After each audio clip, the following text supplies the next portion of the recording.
সিনেমার ইতিহাসে প্রত্যেকটা সাসপেন্স থ্রিলার মুভিই এক একটা মাস্টারপিস হয়ে থাকে। কিন্তু সেগুলোর মধ্যেই কিছু মুভি আন্ডাররেটেড হয়ে থাকে, যেগুলোর কাহিনী রীতিমতো তোমার মস্তিষ্কের সাথে খেলার ক্ষমতা রাখে। যদি তোমায় বলা হয় রোজ তোমার কাছে একটা ফোন কল আসে, আর সেই ফোনের উভয় প্রান্তেই তুমি নিজে থাকো, অর্থাৎ তুমি নিজেই নিজেকে ফোন করো এবং এরমভাবে তুমি নিজের বহু সমস্যার সমাধান করেছো। কিন্তু একদিন তোমাদের জীবনে চলে আসে একটা মেয়ে। তারপর কি এমন করলো যে নিজেরই করা একটা ফোন কল নিজের জীবন নিয়ে নিল? হ্যাঁ, শুনতে বড়ই অদ্ভুত লাগছে, কিন্তু এমনই একটি মাস্টারপিস সাসপেন্স থ্রিলার মুভি নিয়ে আজ ফিল্মি প্লাসের নিবেদন, কার্তিক কলিং কার্তিক। মুভিটা শুরু হয় একটা দুঃস্বপ্ন দেখিয়ে, যেখানে আমাদের গল্পের নায়ক কার্তিক দেখে কিভাবে তার দাদা তার উপর ছোটবেলায় অত্যাচার করত। তার দাদা তাকে তো একবার কুয়ায় পর্যন্ত ফেলে দিতে গিয়েছিল। কার্তিকের স্বপ্নটা এখানেই ভেঙে যায়। সে আবার স্বাভাবিক জীবনে ফিরে আসে। এবারে তোমাদের কার্তিকের ব্যাপারে কিছু বলি। কার্তিক একটা কনস্ট্রাকশন সাইডে কাজ করে এবং সে একজন ইন্ট্রোভার্ট টাইপের ছেলে। ইন্ট্রোভার্ট বলতে হলো অন্তর্মুখী, যারা কারোর সাথে ভালো করে মেশে না, ভালো করে কথা বলে না, চুপচাপ আপন ভোলা লাজুক টাইপের। পাতি বাংলা ভাষায় যাদের বলা হয় মনের কথা মনে রাখে। তো এখানেও কার্তিকের উপরোক্ত চারিত্রিক বৈশিষ্ট্যের জন্য সবাই তার ফায়দা ওঠায়। যেমন তার বাড়ির মালিক রোজ রোজ তাকে নানা রকমের বাড়তি চার্জ লাগিয়ে দেয় তার ভাড়ার উপর। তার অফিসের বস, সিনিয়র, সবাই জোর করে তাকে দিয়ে বাড়তি কাজ করে নেয়। আর বেচারা কার্তিক কিছু বলতেই পারে না, চুপচাপ মুখ বুজে সব সহ্য করে। যেমন রোজকার মতো একদিন কার্তিক অফিসে যাবে বলে বেরিয়েছে, তো বাড়ির মালিক তাকে জোর করে থামিয়ে লিফট সারানোর জন্য ইচ্ছাকৃতভাবে টাকা চেয়ে বসে। আর কার্তিক চুপচাপ মেনেও নেয়। অফিসে তার থেকে নিচু পোস্টের এই গোলু মোলু নাদুস নুদুস ভদ্রলোকটি এসে কার্তিকের মোবাইল নম্বর চায়। কার্তিক বলে, আমি তো মোবাইল ব্যবহার করি না। উত্তরে এই গোলু মোলু মতো লোকটা দাঁত কপাটি বার করে বলে, জানি তো। তো কার্তিক জিজ্ঞেস করে, তাহলে তুমি নাম্বার চাইছো কেন? সে বলে, এমনি আর কি স্যার, বোঝো ব্যাপার। জুনিয়রও এখন লেগ পুল করছে। কিছু পরে বস তাকে ডেকে জোর করে অনেক কাজ চাপিয়ে দেয়। কার্তিক না বলতে গেলে তাকে অপমান করে, চুপ করে বসিয়ে দেয়। তাহলে বুঝতেই পারছো কেমনভাবে সবাই তাকে চেপে রাখে। যদিও এই কষ্টকর জীবনে তার একটা মাত্রই সুখের আলো ছিল, সেটা হলো তার অফিসের একজন সিনিয়র কলিগ সোনালি। কার্তিক তাকে খুব ভালোবাসত, কিন্তু কখনো সে তাকে বলে উঠতে পারেনি ওই ওয়ান সাইডেড লাভারকে। সে প্রত্যেক দিন তাকে দেখতো, সোনালিকে নিয়ে মেল লিখত, কিন্তু কখনো সাহস করে পাঠিয়ে উঠতে পারে। হঠাৎই একদিন সে জানতে পারে তার আর এক কালিগ আশিসের সাথে সোনালির অ্যাফেয়ার আছে। সে খুব হট হয়। রাতে বাড়ি ফেরার সময় সোনালি তাকে দেখে বাই বলে। কার্তিক তো খুব খুশি হয়ে যায়, কিন্তু কিছুক্ষণ পরে সে বুঝতে পারে যে তার পিছনে থাকা আশিসকে সে বাই বলছে। কার্তিক সবে অফিস থেকে বেরোতে যাবে, ঠিক তখনই তার বস কামাত তাকে ফোন করে রাহেজা প্রপার্টির কাজটা কমপ্লিট করে আসতে বলে। কার্তিক কিছু বলতে পারে না। সারা রাত ধরে সে কাজ করে ভোর নাগাদ বাড়ি ফিরে শুতে যাবে, ঠিক তখনই কামাত তাকে আবার ফোন করে এবং নানা রকম উল্টো পাল্টা কথা বলতে থাকে। সাথে আরও বলে যে আমি তো তোমার ডিএলইচ বিল্ডার্সের কাজটাও কমপ্লিট করতে বলেছিলাম, তুমি শুধু একটা করেছো কেন? তোমার কোনো রেস্ট নেওয়ার দরকার নেই, তুমি দুপুর 1টার মধ্যে এই ডিলটা কমপ্লিট করে আমার কাছে জমা দাও। কার্তিক কিছু এখানেও বলে না, কিন্তু প্রচণ্ড রেগে গিয়ে টেলিফোনটা ছুঁড়ে ফেলে দেয়। বিকালে কার্তিক একটা মোবাইল দোকানে যায়। দোকানের এই ঘটনাটায় খুব ভালো করে মন দাও। এই ঘটনাটার সাথে মুভিটার একটা গভীর লিঙ্ক আছে, যে টুইস্টটা তোমার মাথা ঘুরিয়ে দেবে। সে একটা নতুন টেলিফোনের মডেল দেখছিল। দোকানের লোকটি তাকে এই মডেলটির বিভিন্ন অ্যাডভান্স ফিচার্সের ব্যাপারে বলছিল। ঠিক তখনই কার্তিকের চোখ যায় বাইরে। সে দেখে সোনালি এবং আশিস ঘুরতে বেরিয়েছে। আবারও বলছি, এই জায়গাটুকু মনে রেখে দাও। কার্তিক টেলিফোনটা নিয়ে চলে আসে। এরপরে আমরা দেখি কার্তিক ডক্টর শ্বেতা নামের একজন সাইকিয়াট্রিস্টের কাছে থেরাপি নিত, কারণ ছোটবেলাতে তার দাদা কুমার তাকে খুব বিরক্ত করত, রীতিমতো ফিজিক্যালি টর্চারও করত। কার্তিক এই ব্যাপারে তার মা বাবা সবাইকে বলতো, কিন্তু তারা কোনো পাত্তাই দিত না। একদিন কুমার তাকে একটা কুয়ার ধারে নিয়ে যায় ফেলে দেবে বলে। ঠিক তখনই কার্তিক তাকে হালকা ঠেলে চলে আসে। পরে সে বুঝতে পারে কুমার কুয়ায় পড়ে মারা গেছে, আর তারপর থেকেই সে স্বপ্নে কুমারকে দেখে। এটা নিয়ে সে ডিপ্রেশনেও থাকে। তাই সে ডক্টরের কাছে যায়। ডক্টর সেদা তাকে বলেন, যেটা হয়েছিল সেটা একটা দুর্ঘটনা। এখানে তোমার অর্থাৎ কার্তিকের কোনো দোষ নেই। তুমি কেন এই ঘটনাটার পর থেকে লোকের মুখোমুখি হতে ভয় পাও? তুমি কেন ভাবো যে যা হবে সব তুমি চুপচাপ সহ্য করে নিলে সব ঠিক হয়ে যাবে? আর সবাই তো এই ব্যাপারটা সুযোগ নেয়। নিজের আত্মবিশ্বাসকে জাগাও, অন্যের সামনে নিজের সিদ্ধান্তটাকে তুলে ধরো। পরের দিন কার্তিক কামাতের কাছে গিয়ে বলে যে স্যার, সেদিন আপনি কিন্তু ডিএলএইচ বিল্ডার্সের কথাটা বলেনি, উল্টে আমাকে দিয়ে এক্সট্রা কাজ তো করালেনই এবং কত রকম কথা শোনালেন। কামাতের এই ব্যাপারটা ইগোতে লেগে যায়। তাই সে সবার সামনে কার্তিককে অপমান করে এবং চাকরি থেকে ছাঁটিয়ে দেয়। কার্তিকের সব থেকে খারাপ লেগেছিল যে এই ব্যাপারটা সোনালি লক্ষ্য করছে। সোনালিও সেদিন কার্তিককে দেখে অবাক হয়ে যায়। সেভাবে 4 বছর তারা একসাথে কাজ করছে, কিন্তু এই লোকটিকে এতদিন সে লক্ষ্যই করেনি। কার্তিক বাড়ি ফিরে নতুন টেলিফোনটা কানেক্ট করে। কদিন সে ঘর থেকে বের হয় না, কিছু খায় না, ঘুমায়ও না, শুধু মাঝে মধ্যে একটা রুবিক্স কিউব সলভ করার চেষ্টা করে। ধীরে ধীরে বিষণ্ণতা, ডিপ্রেশন কার্তিককে চেপে ধরছিল। একদিন ঘড়ির কাঁটায় 4:51। সেদিন কার্তিকের জন্মদিন ছিল, কিন্তু কার্তিকের কাছে না ছিল কোনো চাকরি, না কোনো বন্ধু, না কোনো শান্তি। তাই সে ঘুমের ওষুধ খেয়ে আত্মহত্যা করতে যাবে। এমন সময় ভোর 5টা নাগাদ তার টেলিফোনটা বেজে ওঠে।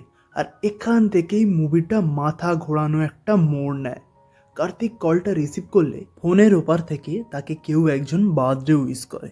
ব্যক্তিটি কে জানতে চাইলে কার্তিককে অবাক করে ফোনের ওপারে থাকা ব্যক্তিটা বলে, নিজের আওয়াজ নিজেই চিনতে পারছো না? আমি কার্তিক বলছি। আর হ্যাঁ, ফোনের ওপারে কণ্ঠস্বরটা কার্তিকের মতনই ছিল। সে আরও বলে, তুমি নিজেকে মারতে যাচ্ছিলে? ঘরে ফিনাইল না থাকায় তাও আবার ঘুমের ওষুধকে? চিন্তা করার কোনো কারণ নেই কার্তিক, এখন থেকে সব চেঞ্জ হয়ে যাবে। আমি এসে গেছি যে। কার্তিক, কোনো চিন্তা নেই। কার্তিক ভয়ে ফোনটা রেখে দেয়। বেলা বাড়তেই কার্তিক সেদিন টেলিফোন এক্সচেঞ্জ অফিসে গিয়ে জানতে পারে সেদিন ভোর 5টায় তার কাছে কোনো কলই আসেনি। সে আরও জানতে পারে তার কাছে শেষ কলটা এসেছিল 4 দিন আগে, তার বস কামাতের কাছ থেকে। কার্তিক সারাদিন ফোন কলের জন্য অপেক্ষা করছিল, কিন্তু সারাদিন কোনো ফোন কলই আসে না। পরদিন ভোর 5টায় আবার কল আসে এবং সেটা সেই একই ব্যক্তিই ছিল।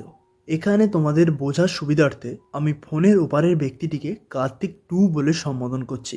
কার্তিক 2 কার্তিককে বলে, জানতাম তুমি টেলিফোন এক্সচেঞ্জে যাবে।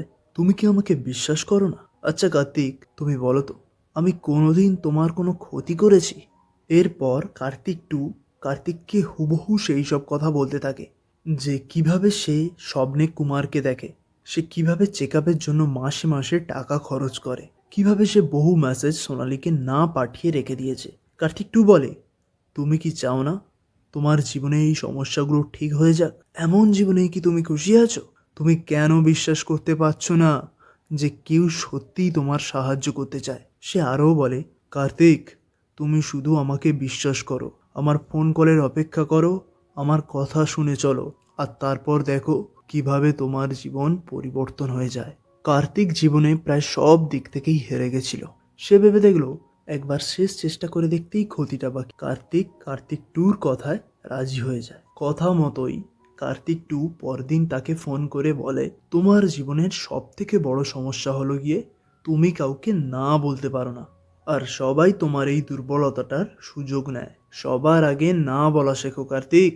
রোজকার মতো সেদিনও বাড়ির মালিক কার্তিকের কাছে টাকা চায়, কিন্তু কার্তিক সেদিন বেশ কনফিডেন্সের সাথেই বলে, আমি কি আপনাকে টাকা দেব? উল্টে আপনি আমাকে টাকা দিন, নয়তো আপনি গ্যারেজে যে 2 নম্বরই কাজগুলো করেন সেগুলো আমি বাইরে বলে দেব। আমার একজন খুব কাছের আত্মীয় ইনকাম ট্যাক্স ডিপার্টমেন্টে আছে। মালিক সঙ্গে সঙ্গে টাকা দিতে রাজি হয়ে যায় এবং দিয়েও দেয়। কার্তিক 2 কথায় কাজ হচ্ছে দেখে কার্তিক বেশ আনন্দিতই ছিল। কার্তিক নিজের লুক চেঞ্জ করার জন্য শপিং করতে যায়। সে নতুন হেয়ার কাটও করে। সে চশমার পরিবর্তে লেন্স ইউজ করে। কার্তিক 2 পরদিন কার্তিককে বলে, সারা জীবন তুমি যে কুমারের মৃত্যুর জন্য নিজেকে দায়ী করছো সেটা করা বন্ধ করো। আসলে এখানে তোমার কোনো দোষই নেই। সেদিন তুমি যখন কুমারকে ঠেলে চলে যাচ্ছিলে, কুমার তোমায় বাঁধার জন্য একটা দড়ি নিতে গিয়েছিল, আর ঠিক তখনই তার পা স্লিপ করে কুয়াতে পড়ে তার মৃত্যু হয়। ওখানে তোমার কোনো দোষই ছিল না। কার্তিক অবাক হয়ে যায়। সেভাবে শুধু শুধু এতদিন সে নিজেকে দোষী মানত। আর সেই সুযোগে কুমারের স্বপ্নগুলো তাকে ডিস্টার্বও করতো। কার্তিক 2 বলে এখন সময় এসেছে সেই সবাইকে মজা দেখানোর যারা তোমাকে বিরক্ত করে। এখানে গল্পের মেন টুইস্টের একটা ছোট্ট হিন্ট আমি তোমাদের দিয়ে রাখছি। তোমরা এই ব্যাপারটা নিশ্চয়ই এতক্ষণ লক্ষ্য করেছো আর পরেও করবে। যতবার কার্তিক 2 কার্তিককে ফোন কল করতো, কার্তিক কিন্তু খুব একটা বেশি কিছু বলতো না বললেই চলে। মন দিয়ে কথাগুলো শুধু শুনতো। আর এই ব্যাপারটা মাথায় রাখো, পরে এটার সাথে গল্পটার একটা ডিপ কানেকশন আছে। যাই হোক, এবার আমরা গল্পে ফিরি। পরদিনই কার্তিক স্যুট বুট পরে এক অন্য লুকে অফিসে পৌঁছায়। তার পুরনো বস কামাতের সাথে দেখা করে, যেখানে কামাত একটা বেআইনি ডিল সাইন করতে যাচ্ছিল। কার্তিক সেই ব্যাপারটা বাইরে লিক করে দেবে বলতে কামাত কার্তিকের সাথে কথা বলতে রাজি হয়। এখানে কার্তিক কামাতের কিছু পার্সোনাল ব্যাপার এবং 5 কোটির একটা ডিলের ব্যাপারে ভুল কিছু শুধরে দেয়, যা সব দেখে কামাতের নিজেরই হুঁশ উড়ে যায়। সে ভাবে কার্তিক কাজের ছেলে, তাকে হারালে তার লাভ তো হবে না, উল্টে লোকসানই হবে। তাই কামাত কার্তিককে একটা হায়ার পোস্টে জব রেফার করে। কার্তিকও এই সুযোগটা কাজে লাগায়। কার্তিক এখন জীবনে বেশ খুশিই ছিল। এখানে একটা প্রায় সলভ করা রুবিক্স কিউব দেখানো হয়, যেটা কার্তিকের জীবনের খুশিটাকে বোঝাচ্ছিল। পরদিন ভোরে কার্তিক 2 কার্তিককে কল করে বলে খুব আনন্দে আছো তো।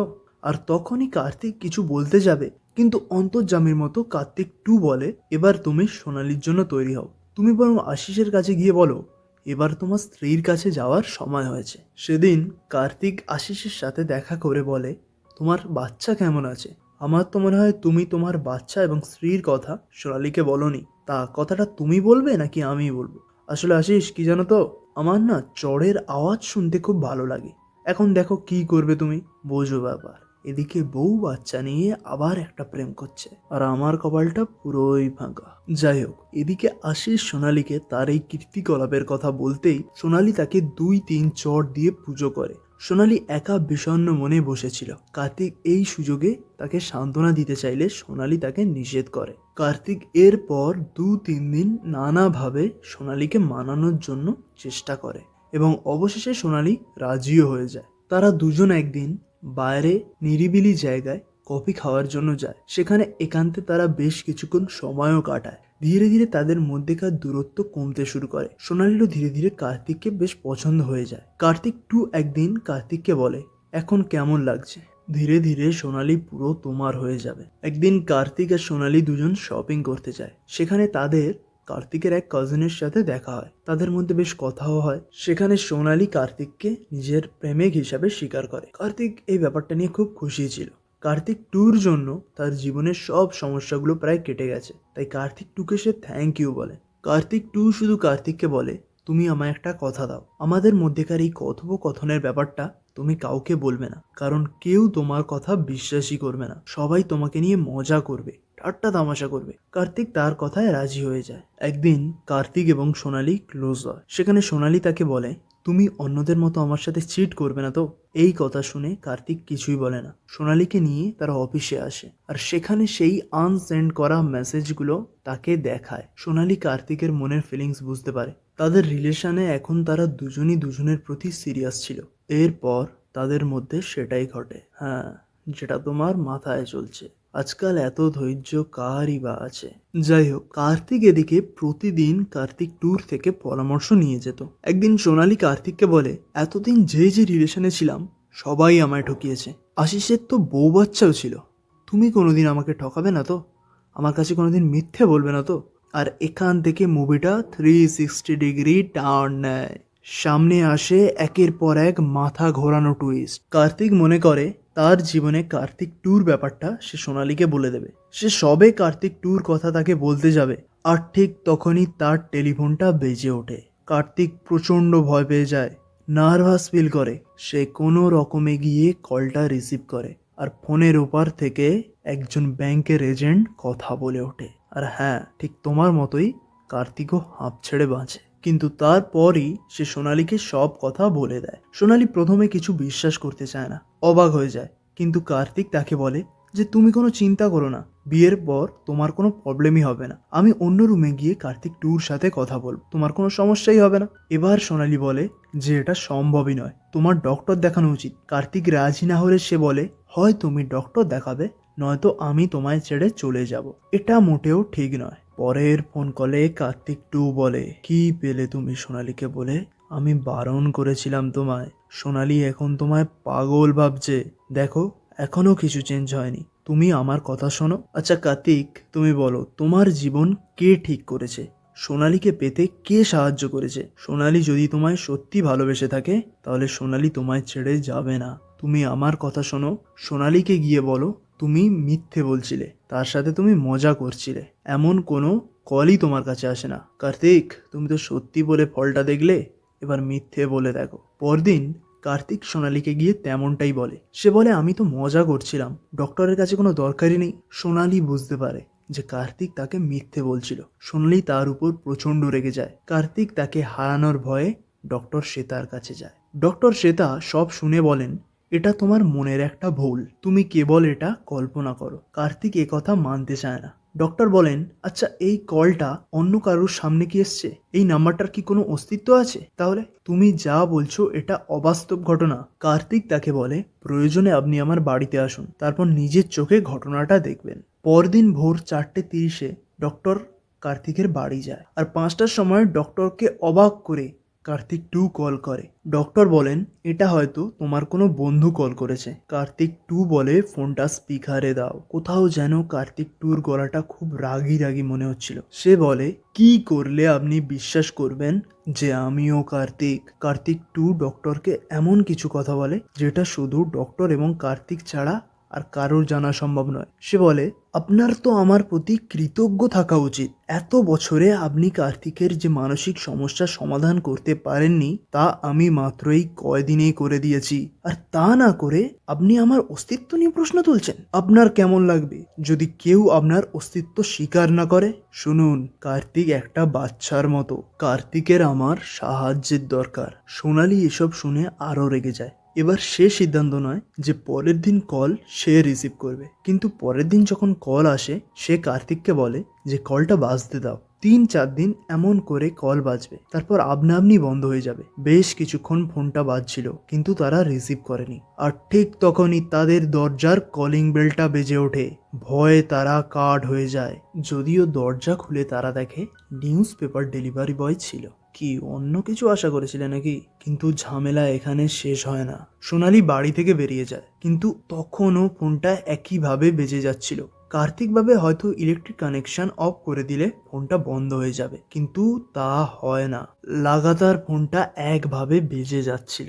বেলায় সোনালী কার্তিকের সাথে দেখা করে বলে, এমন ভাবে ফোন রিসিভ করা বন্ধ করে দাও, দেখবে সব ঠিক হয়ে যাবে। কার্তিক কথা মানতে রাজি ছিল না। সে বলে, আজ আমি যা সবই কার্তিক টুর জন্য। কটা দিন আগে পর্যন্ত আমি কে, আমি কি করতাম, কি পড়তাম কিছুই জানতে না, তুমি কিছুই খবর রাখতে না। কার্তিক টু সব খবর রাখতো। কার্তিক টু আমার জন্য ভাবতো। তাহলে বলো, আমার কার কথা শোনা উচিত? আজ আমি যা কিছু সবই তার জন্য। কার্তিক টুকে ছাড়া আমার কোনো অস্তিত্বই নেই। ফোনটা রিসিভ না করে আমি খুব বড় ভুল করে ফেলেছি, খুব বড় ভুল করে ফেলেছি। সোনালী এসব শুনে চলে যায়। কার্তিক বাড়ি ফিরে কার্তিক টুর জন্য অপেক্ষা করতে থাকে। সে বুঝতে পারে কার্তিক টুই ঠিক কথা বলেছিল, কেউ তার কথা বিশ্বাস করবে না। কার্তিক টু পরদিন ভোরে আবার ফোন করে এবং প্রচন্ড রাগের সহিত বলে, আমি কাউকে বলতে বারণ করেছিলাম, তুই বলেছিস।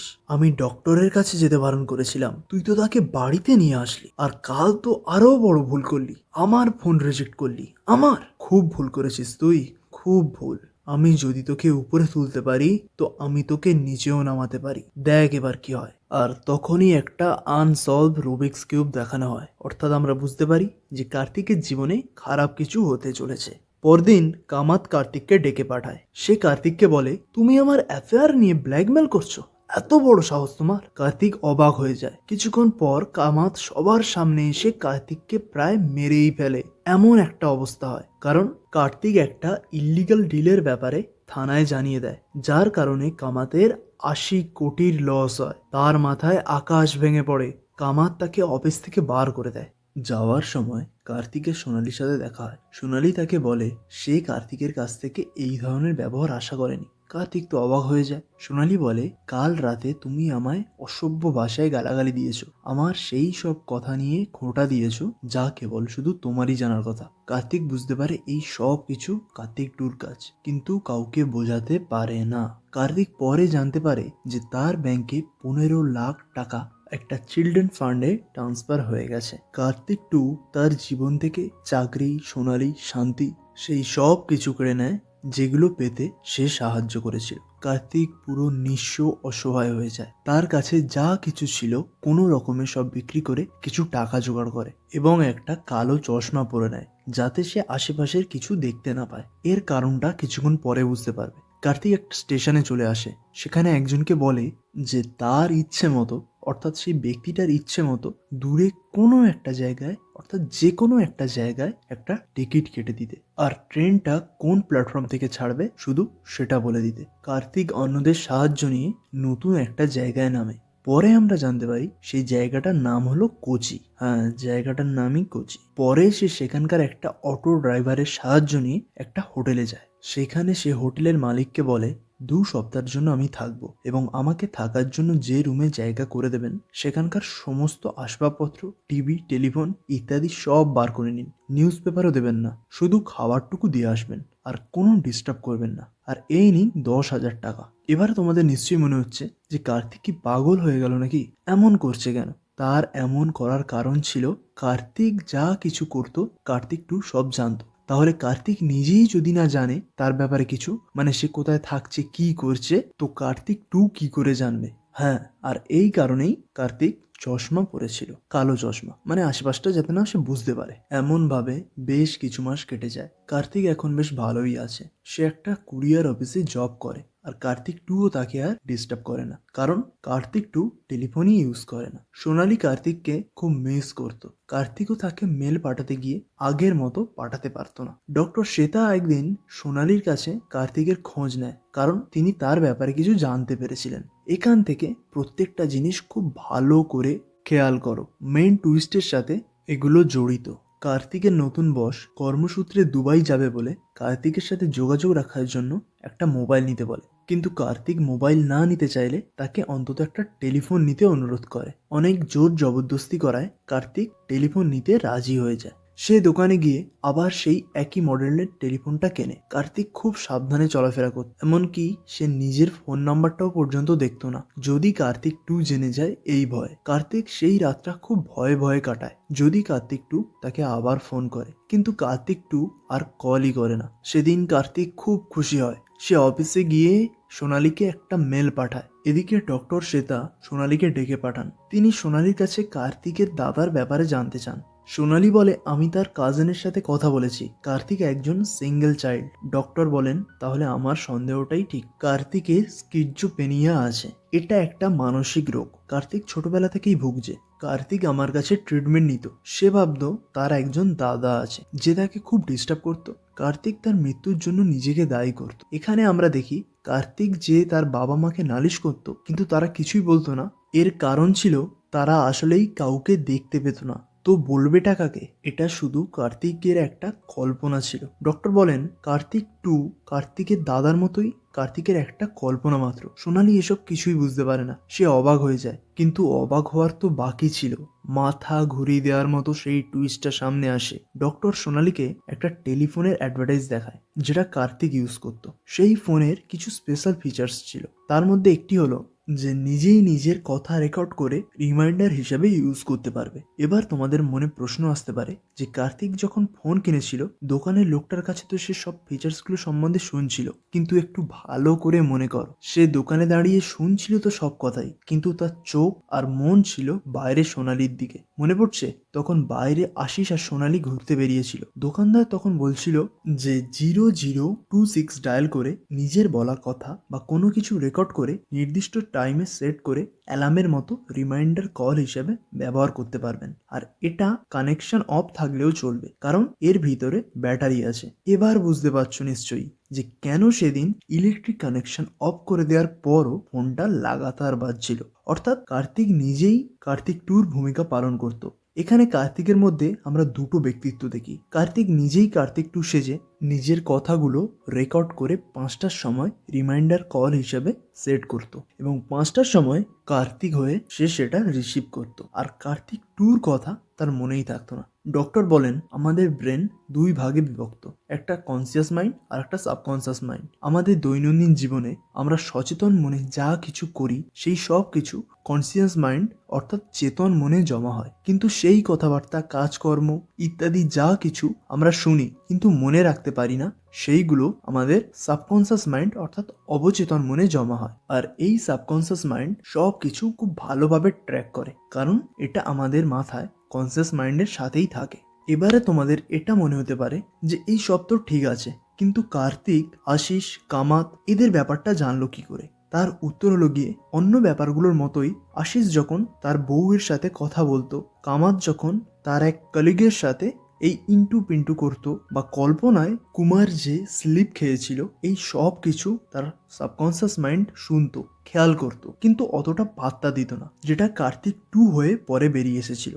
ডক্টর শ্বেতা বলেন একই ব্রেনে অনেকগুলো ব্যক্তিত্ব থাকতে পারে, যেটাকে ডক্টরের ভাষায় বলা হয় মাল্টিপল মেন্টাল ডিসঅর্ডার। একটা ছোট্ট উদাহরণ দিয়ে তোমাদের বোঝাই, যেমন কোনো একটা সুপার হিরোর মুভি দেখার পর নিজেকে তেমন মনে করা, একা একা সবার আড়ালে সেই সব কাজকর্ম করা, কোনো গান শুনে নাচ দেখে নিজেকে সেই সব গান বা নাচের অংশ ভেবে তার রোল প্লে করা, বা সব থেকে ভালোবাসায় বললে একাকী থাকা অবস্থায় নিজের সাথে নিজেই কথা বলা। হ্যাঁ, এই ব্যাপারটা কার্তিকের সাথে খুব ডিপলি হতো। এদিকে এই সব কিছু শুনে সোনালির কাছে কুরিয়ার কোম্পানি থেকে কার্তিক যে ইমেলটা করেছিল সে সেইটা ফলো করে কার্তিকের কাছে আসবে বলে বেরিয়ে পড়ে। কিন্তু এদিকে আবার কার্তিকের মধ্যে থাকা কার্তিক টু রাতে উঠে মেসেজ সেট করে, যা ভোর 5টায় কার্তিকের কাছে রিমাইন্ডার হিসেবে বেজে ওঠে, যেটা কার্তিকের কাছে নর্মাল ফোন কলের মতোই ছিল। সে ভয়ে ভয়ে রিসিভ করে আর একইভাবে মনে করে যে কার্তিক টু কল করেছে, কিন্তু সেটা যে তার নিজেরই ছিল সে সেটা মনে করতে পারে না। যাই হোক, রিমাইন্ডার কলটা ছিল ঠিক এমন যে কার্তিক টু তাকে বলছে, কার্তিক তুই কি ভেবেছিলিস যে আমি তোকে ছেড়ে দেব? আমি জানি তুই কোচিতে আসিস, এবার তোর কি হবে? কার্তিক বহুদিন পর জীবনে আবার শান্তি ফিরে পেয়েছিল। সে সেটুকু নিয়েই সাধারণভাবে বাঁচতে চেয়েছিল, কিন্তু সেই সুযোগটাও তার কাছ থেকে চলে যাচ্ছিল। সে ঠিক করে কার্তিক টু তার কোনো ক্ষতি করার আগেই বা কিছু করার আগেই সে নিজেই নিজেকে শেষ করে ফেলবে। কার্তিক আবার সেই ঘুমের ওষুধ খেয়ে ফেলে। এদিকে সোনালি তার বাড়ির নিচে পৌঁছে যায়, কিন্তু কার্তিক অজ্ঞান হয়ে পড়ে যায়। মুভির শেষ দৃশ্যে দেখানো হয় কার্তিক সোনালির সাথে সেটেল হয়ে গেছে এবং ডক্টর শ্বেতার কাছে কার্তিকের থেরাপি চলছে, অর্থাৎ সেদিন কার্তিকের কিছুই হয়নি। একদম শেষে একটা সলভ রুবিক্স কিউব দেখানো হয়, অর্থাৎ কার্তিকের জীবনের পুরো শান্তির দিকটা বোঝানো হচ্ছিল। আর এখানেই মুভিটা শেষ হয়ে যায়। যদি এই এক্সপ্লেনেশনটা নিয়ে তোমাদের মনে কোনো প্রশ্ন থাকে তো কমেন্ট সেকশনে দয়া করে জানিও। ভিডিওটা কেমন লাগলো সেটা জানিও। একটা লাইক, শেয়ার এবং চ্যানেলে নতুন হয়ে থাকলে একটা সাবস্ক্রাইব করে দিও। পুরোটা দেখার জন্য অসংখ্য ধন্যবাদ। ফেমিতাসের পাশে থেকো, নয়তো তোমার জীবনেও কার্তিক চলে আসবে।